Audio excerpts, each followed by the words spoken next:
Hello friends, good morning, नमस्ते। कैसे हैं आप सब? आई होप आप सब बहुत अच्छे होंगे। मैं भी ठीक हूँ। साथ में ये भी उम्मीद लगा रही हूँ कि आप लोगों का नवरात्र अच्छे से बीत रहा होगा। मेरा भी अच्छे से चल रहा है। अभी सुबह के 8:30 बजे का टाइम हो रहा है। मैं बता दूँ, सुबह का जो पूजा पाठ होता वो मैं अभी नहीं की हूँ। आज थोड़ा मैं लेट हूँ, थोड़ा क्या बहुत लेट हो गई थी मैं, क्योंकि सुबह के टाइम पे जब हस्बैंड अच्छे से पूजा पाठ करके चले जाते हैं, भोग वगैरह लगा देते हैं, तो मुझे ऐसा लगता है कि मैं घर का कुछ काम निपटा लूँ। क्योंकि एक बार सुबह नहा धो के मॉर्निंग की पूजा पाठ कर लो ना, तो फिर दोबारा डस्टिंग वगैरह करने का मेरा मन पता नहीं क्यों नहीं होता है। तो मैं आज सोची हूँ कि थोड़ा लेट से ही कर लूँगी। आज वो अच्छे से कर लिए थे। तो आज मैं जा रही हूँ अपने बेड बॉक्स की सफाई करने। तो उम्मीद करती हूँ आप लोगों को ये वीडियो अच्छा लगेगा। डेली रूटीन के वीडियो में ये भी शामिल होता है। बेड बॉक्स खोलूँगी, उसमें क्या क्या है, कैसे कैसे है। कुछ चीज़ें ऐसे हैं जिन्हें देखने के बाद मुझे ऐसा लगा कि नहीं, अब इसको यूज़ किया जाए। इतने दिनों से पड़ा हुआ इतना कीमती चीज़ कैसे संभाल के, कैसे सहेज के मैं उन्हें रखी हूँ, वो सारी चीज़ें मैं आप लोगों के साथ शेयर करूँगी। बट आप लोग वीडियो छोड़ के कहीं जाइएगा नहीं। वीडियो अच्छा लगेगा तो उसको लाइक शेयर कमेंट करना आप लोग ना भूलिएगा। साथ में जो लोग भी मेरे चैनल पे नए होंगे, पहली बार आए होंगे, इस तरह का रूटीन ब्लॉग उन्हें देखना अच्छा लगता होगा, हाउसवाइफ की लाइफ स्टाइल अच्छी लगती होगी, तो वो लोग भी मेरे चैनल को सब्सक्राइब कर सकते हैं, ताकि जो भी नया वीडियो मैं शेयर करूँ तो उसका नोटिफिकेशन उन सभी लोगों को मिल सके। तो चलिए आज की वीडियो बस स्टार्ट क्या की हूँ, स्टार्ट कर ही दी हूँ, वीडियो चल ही रहा है मेरा। तो सबसे पहले पर्दों के पीछे जो खिड़की है उसकी साफ़ सफाई की हूँ। उसमें भी ना छोटे छोटे से झाले निकल आते हैं, जो कि दूर से दिखने में पता नहीं चलता है। जब मैं खिड़की बंद करने जाती हूँ ना, तब मुझे पता चलता है। आज सबसे बड़ा काम यही है बेड को लेके। दूसरी वजह क्या है कि आज बस कुछ ऐसा हुआ ना कि आज गद्दों को धूप दिखाना ही पड़ेगा मुझे। बिना धूप दिखाए मैं मानने वाली नहीं हूँ। क्या हुआ था वो मैं नहीं बता पाऊँगी आप लोगों से। तो बस कोशिश कर रही हूँ, इसको उठा के लेके चलूँगी बालकनी में और बाहर रेलिंग पे, मतलब इस तरह से फैला दूँगी कि चारों तरफ से धूप लग जाए।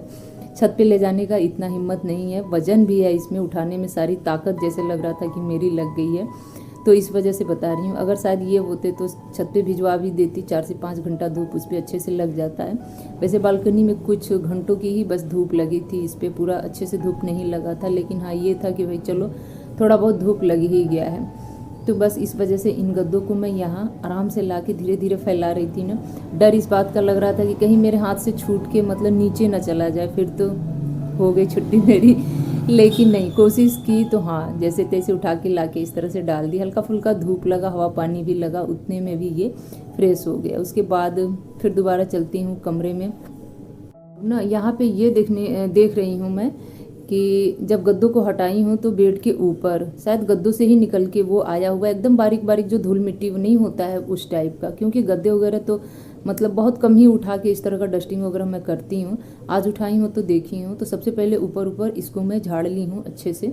अब मैं एक सिरे से बेड बॉक्स को खोलना शुरू करूँगी। अभी मैं आप लोगों को नज़दीक से ले जाके दिखाई हूँ कि इसमें मकड़ी के जाले जो एकदम बारीक वाले होते हैं उस तरह से लगे थे कार्नर कार्नर पे। बाकी अंदर का देखा जाए तो साफ़ भी था और नहीं भी था, मतलब बहुत साफ़ नहीं था। और देख के ऐसा लग रहा था कि इसको अच्छे से अब साफ़ सुथरा कर ही दिया जाए। और ये सारी गंदगी ना हफ्तों की, महीनों की नहीं है, ये पूरे साल की मतलब धूल मिट्टी झाले वगैरह हैं। क्योंकि इस तरह का काम तो शायद हफ्तों में तो कोई नहीं करता होगा, महीने में भले ही कोई कर ले। मुझे तो याद है कि जब मैं शिफ्ट हुई थी तभी शायद की थी, और दोबारा जब ठंडियों के कपड़े वगैरह मैं धो के सुखा के रखी थी तब शायद अच्छे से मैं इसकी साफ़ सफाई की थी। तो एक तरह से देखा जाए ना तो 8 या 10 महीने से तो ऊपर हो ही गए हैं। तो इस वजह से अब ऐसा मुझे लगा है ना कि क्यों ना दिवाली की जो साफ़ सफाई है उसमें अब हाथ लगा ही दिया जाए।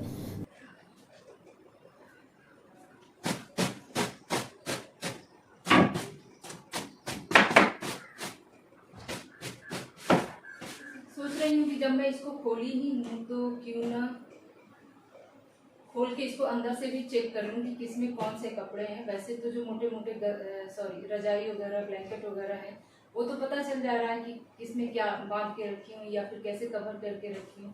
लेकिन इन बैग में पता नहीं चल पाता है कि किसके कपड़े हैं किसके नहीं है। जब रखो तब याद रहता है, उसके बाद कुछ दिन बाद तो फिर मैं भूल ही जाती हूँ।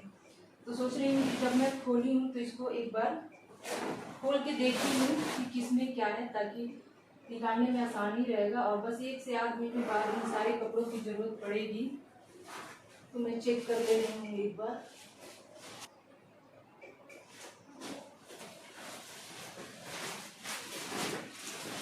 ये देखिए, इसमें बच्चों के हैं जैकेट, एक ये रहा पिट्ठू बैग जिसको इतने दिन से मैं ढूंढ रही थी और ये मिल नहीं रहा था, तो फाइनली चलिए इसको निकालते हैं। ये देखिए,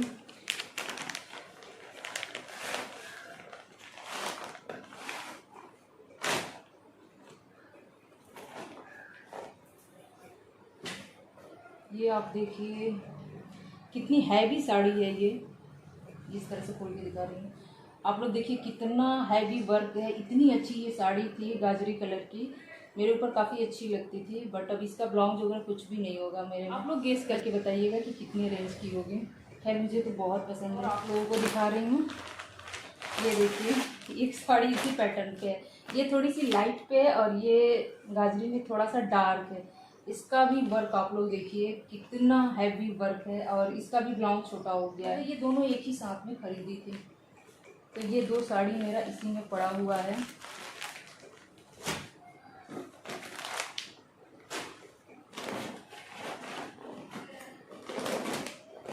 और ये देखिए,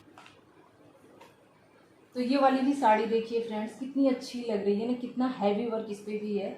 और ये साड़ी ना एंगेजमेंट में हमको माथे पे ऐसे मतलब ओढ़ाया गया था, ये साड़ी मुझे एंगेजमेंट में मिली थी मम्मी जी की तरफ से। और इसका भी जो ब्लाउज है ना एकदम से छोटा हो गया, पहनने लायक नहीं है, तो इसका भी ब्लाउज बनवा लूँ।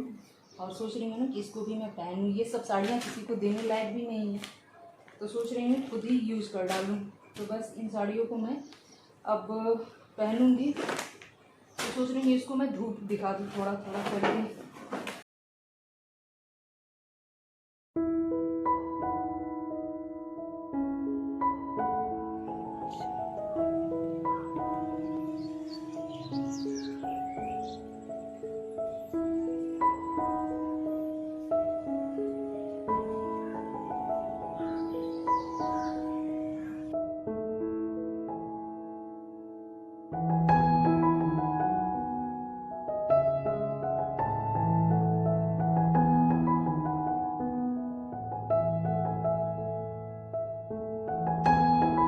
साड़ियों को मैंने धूप दिखाने के लिए बाहर फैला दी है, इस तरह से गद्दों पे हल्की हल्की धूप लगती रहेगी और उसके अंदर का जो भी उमस है वो निकल जाएगा। वैसे साड़ी मेरी एकदम से फ्रेश है, फिनाइल की गोली वगैरह मैं बैग में डाल के रखती हूँ, तो इस वजह से अब मैं दोबारा फिर से काम पे लग गई हूँ, यानी कि बेड की साफ़ सफाई में लग गई हूँ।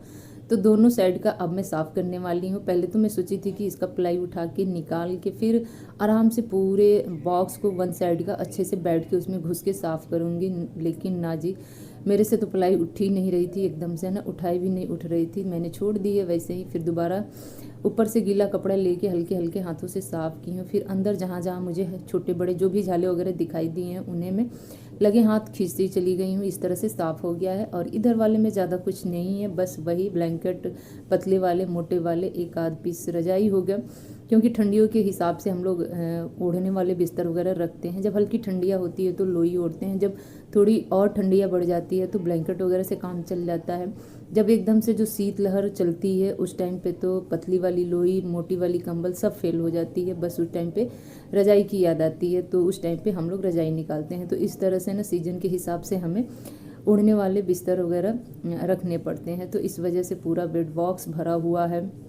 दूसरे साइड में मैंने आप लोगों को खोल के दिखाया, उसमें तो केवल कार्टून बॉक्स भरा हुआ है, जो कि हमारे जीवन का सबसे कीमती चीज़ है। इसलिए है कि हम लोग खाना बदोश वाला जीवन बिताते हैं, मतलब 1 साल यहाँ 2 साल कहीं और 3 साल कहीं और, इस तरह से जो भी लोग किराए पे रहते हैं उन्हें अच्छी तरह से पता है कि कब घर खाली करना पड़ जाए, कब मकान मालिक खाली करा दे, कब हम अपने मर्जी से खाली कर दें। ये सारी चीज़ें एकदम जीवन में आकस्मिक होता है।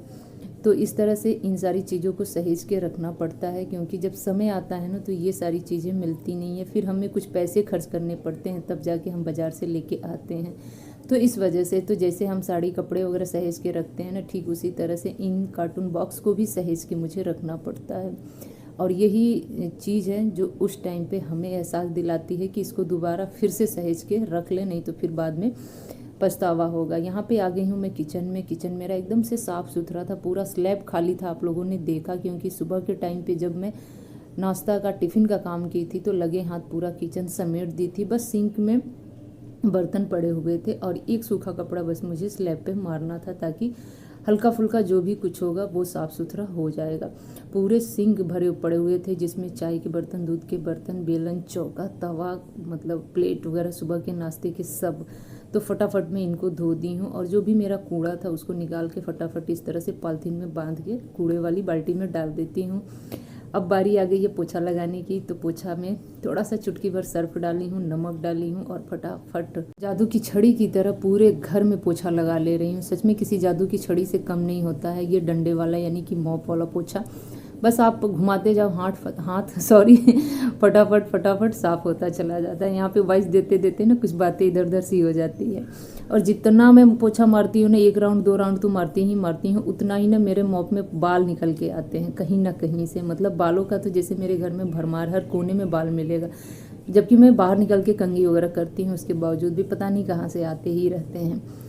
तो इस तरह से अब आज का लगभग व्लॉग ख़त्म ही होने वाला है। उम्मीद करती हूँ कि आज का व्लॉग अच्छा ही लगा होगा। 10 मिनट की वीडियो में बता दूँ ना कि कितनी मेहनत लगी है, ये तो बस मैं ही जानती हूँ। तो चलिए आज का वीडियो लाइक शेयर कमेंट कीजिएगा आप लोग, अच्छा लगेगा तो। और वीडियो की